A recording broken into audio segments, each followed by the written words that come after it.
आप देख रहे हैं सच इंडिया टीवी। वक्फ बचाओ आंदोलन के अध्यक्ष जनाब शमील शमसी साहब का बयान। सच इंडिया टीवी के रिपोर्टर शाहिद मिर्जा से हुई बातचीत। कुछ इम्पोर्टेंट टॉपिक पे आपको ये वीडियो पूरी देखनी चाहिए। ये बात समझ ले। बिल्कुल, मुहर्रम लखनऊ का बहुत अजीम मुहर्रम है।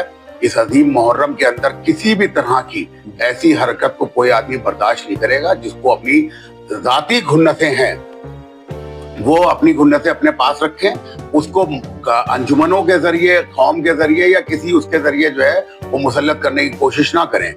लखनऊ में अज़ादारी जैसी होती है वैसी ही होगी।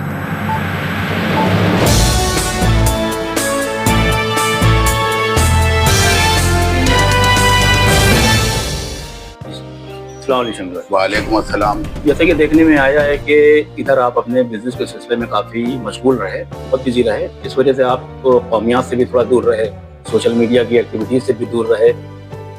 उसी पीरियड में आपने देखा कि जो माहौल चल रहा है कौम में कि अंजुमनों का खेल हो रहा है, इदारे आपस में एक वो अपना इदारा वो अपना इदारा, एक वर्चस्व जैसे अपना साबित करने के लिए बात हो रही है। तो आपकी नजरों से सब गुजरा है, तो क्या कहना चाहते हैं आप इस बारे में? देखिए, मेरा एक तो ये कहना है कि लखनऊ की आज़ादारी जो है वो एक बहुत बहुत बहुत बड़ा इवेंट है और बहुत ज्यादा लोगों की जरूरत है उसको हैंडल करने के लिए। तो कोई एक तंजीम, दो तंजीम, तीन तंजीम, चार तंजीम, पांच तंजीमें भी बन जाए तो भी कम है। तो इसलिए किसी भी जो तंजीम के बनने के ऊपर ना तो हम लोगों को कोई एतराज है ना कोई वो है। जो मदद चाहिए हम लोगों से वो जरूर लें। और दूसरी बात जैसा भी है, अमील भाई का निकला है मामला, अमील शमसी का, कि खुशराम माफ के मामले में उनको निजामत नहीं करना चाहिए, जबकि उन्होंने खुद ही उससे पहले अपने इंटरव्यू में जनाब को उन्होंने बाकायदा एक लेटर भी दिया कि मैं अपनी बिजी शेड्यूल के चलते हैं पार्टी में तो मैं ये काम नहीं कर सकता। मगर उसके बाद जो वीडियो वायरल हुए, लोगों ने बहुत अजीब तलातुम मची पड़ी है कौम में। तो इसके बारे में आप देखिए, ऐसा है कि अमील पहले ये बात कह चुके थे कि उनको जो है वो वहाँ पे निजामत नहीं करनी है और तमाम चीजें भी थी, लेकिन उसके बयान के आने के बाद साजिशन ताकि कौम में झगड़ा पैदा हो, फसाद पैदा हो, लोगों में एक दूसरे में कशीदगी पैदा हो, कोई जोर जबरदस्ती पैदा हो, इसकी नीयत से जो है वो एक जहाँ तक हमें जानकारी मिली है कम अक्ल आदमी को सामने लाके साजिशन ऐसी हरकत कराई गई जो कि बहुत अफसोसनाक है। और कौम में किसी तरह का फितना फसाद पैदा कराने की किसी की भी औकात हैसियत होनी नहीं चाहिए। ये बात समझ ले। बिल्कुल, मुहर्रम लखनऊ का बहुत अजीम मुहर्रम है। इस अजीम मुहर्रम के अंदर किसी भी तरह की ऐसी हरकत को कोई आदमी बर्दाश्त नहीं करेगा जिसको अपनी जाती खुन्नतें हैं वो अपनी खुन्नतें अपने पास रखें, उसको अंजुमनों के जरिए, कौम के जरिए या किसी उसके जरिए जो है वो मुसल्लत करने की कोशिश ना करें। लखनऊ में अज़ादारी जैसी होती है वैसी ही होगी। ये 2, 4, 5 लोग जो इस तरह की हरकतें करने की साजिश कर रहे हैं और उनके पीछे कौन है हमें सब मालूम है। जी। हम उनसे वाकिफ हैं और उनके चेहरे भी इंशाअल्लाह जो है वो जल्द नकाबे नोज के सामने लाएंगे। तो कहने का ये मकसद है बस कि मुहर्रम हमेशा हर बार ये सोच के चलना चाहिए कि एक यही हालात सारे 2020 में पैदा होते हैं, जिसके बाद मौला ने 2 साल आज़ादारी हम लोगों से छीन ली थी। तो ये हालात फिर ऐसे ना पैदा करे कि खुदा ना करे कि हमसे आज़ादारी जो है वो मौला नाराजगी के बाद फिर से छीन लें। लेकिन इसमें जैसे बात चल रही है पब्लिक में बीच में कि भाई अमीर शमसी साहब ने कोई शरीयत से हट के तो काम किया नहीं है, सब वो अपनी पार्टी को ही लेके चले।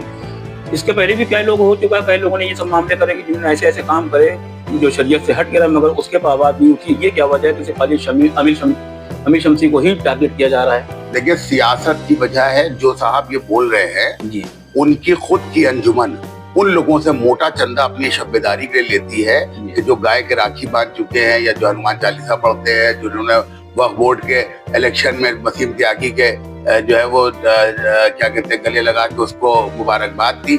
इस तरह की तमाम चीजें उन्हीं के महल्ले में हुई हैं और सबसे ज्यादा वोट भी बीजेपी को उन्हीं के महल्ले के लोगों ने दिया, चाहे पार्षद का चुनाव चाहे और चुनाव। तो ये सब सियासी झगड़े जो है वो कौम पे मुसल्लत करके फालतू की बातें करने से बेहतर ये है कि एक साथ मिलकर काम वाम कीजिए और देखिए कि क्या क्या जरूरत है कौम में, आज़ादारी में, किसके घर में आज़ादारी जो है वो हो पा रही है, किसके घर पे नहीं हो पा रही है, कहाँ क्या सफाई के इंतजाम है, कहाँ क्या चीजें, वो काम ज्यादा जरूरी है, उनके ऊपर ध्यान दीजिए। बाकी ये सब जो 3, 4, 5 लोग अपने को अंजुमनों की नुमाइंदगी करने का झूठा इल्जाम दे के एक फर्जी पत्रकारों के साथ बैठ के तो ये सब चीजों से इधर असर पड़ने वाला नहीं है कोई भी। एक आखिरी सवाल शमील भाई आपसे ये पूछना था, जो माहौल चल रहा है, जैसे मिसाल के तौर पर मीसम रिजवी जो दरगाह के मुतवल्ली हैं, उन्हीं ने जब से ये आवाज़ उठाई कि मतलब रोज़े मौला इमाम हुसैन इस्लामी रोज़े की तामीर की, तो बड़ा बवाल हुआ कि लोग कहने कि स्कूल बनना चाहिए।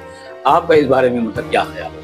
देखिए ऐसा है, पहले तो शरई मामला जी इसके अंदर समझ लें कि अगर हम शाहिद मिर्जा साहब को जी 200 रुपए दें और कहें आपको अलम का सेहरा लाना है, जी समझ रहे हैं आप, जी और वो मेरी मर्जी के बगैर रास्ते में किसी भूखे को खाना खिला दें, जी तो ये उनके सवाब का काम नहीं, ये शरई मसला ही है कि हमने जिस लिए पैसा आपको दिया था आपने वो काम नहीं किया बगैर हमारी इजाजत के। अगर वो हमसे इजाजत ले लें जी और तब ये काम करें तब तो अलग चीज है। तो जो लोग पैसा दे रहे हैं रोजे के नाम के ऊपर, मीसम उस पैसे को जो है किसी दूसरे काम में खर्च कर दें। अगर इस मामले के ऊपर कोई फतवा कहीं पे कोई ला सकता है जी तो जरूर ले आया जाए। दूसरी चीज ये है कि जो ये बात कह रहे हैं, उन्होंने एक बार भी जो स्कूल कायम हुआ है शिया यतीम खाने के अंदर, वहां जाके उस स्कूल के लिए क्या मदद की, वहां पर कौन खड़ा हुआ, उसने देखा कि था यहाँ किताबों की क्या जरूरत है, यहाँ कौन बच्चे आ रहे हैं, किस तरह की पढ़ाई हो रही है, क्या हो रहा है। किसी ने आज तक कौम के किसी आदमी ने इस मामले में बात की? मामला रोजे का या स्कूल के मुकाबले का तकाबुल का खुदा न करे है ही नहीं। मामला सिर्फ और सिर्फ ये है कि साहब विरोध कैसे करना है। आप सोचिए कि जो लोग ये विरोध कर रहे हैं मीसम से कि साहब आप अगर टेंडर के वहां पे बनवा रहे हैं, टेंडर होना चाहिए। उन्होंने शिया कॉलेज में जो यासूब अब्बास ने ऐलान किया है इमाम हुसैन के नाम पे वहां पे हॉल बनाने का, उसका टेंडर किसको मिलने जा रहा है पता नहीं आप लोगों को। तो ये कौमी झगड़े जो है वो कौम पे मुसल्लत बहुत सालों से करे जा रहे हैं अपनी दुकानों के लिए। बराए करम इन दुकानों से पास आए, आवाम समझ जाए कि ये झगड़े जो है वो आपस के जो है वो मौलवियों के लूटमार के झगड़े हैं। इन झगड़ों से परहेज करें और किसी भी तरह की गुटबाजी से परहेज करें। मेरी यही सबसे खास करके नौजवानों से कि जो बिला वजह की बयानबाजियां फेसबुक पर सब पे कर रहे हैं, सोशल मीडिया हैंडल्स के जरिए झगड़ों की बातें कर रहे हैं आपस में, उन सबको होशियार हो जाना चाहिए कि उनके ऊपर कानूनी निगाहें भी हैं और तमाम तरह की निगाहें भी हैं। ये वक्त पूरी दुनिया में शियत की इज्जत और आबरू का वक्त है। लिल्लाह उसको जो है वो खराब करने की कोशिश ना करें, ना किसी इंटरनेशनल लेवल की साजिश का शिकार। बहुत बहुत शुक्रिया शमील भाई। तो ये थे हमारे साथ मशहूर और मारूफ शख्सियत जनाब शमील शमसी साहब।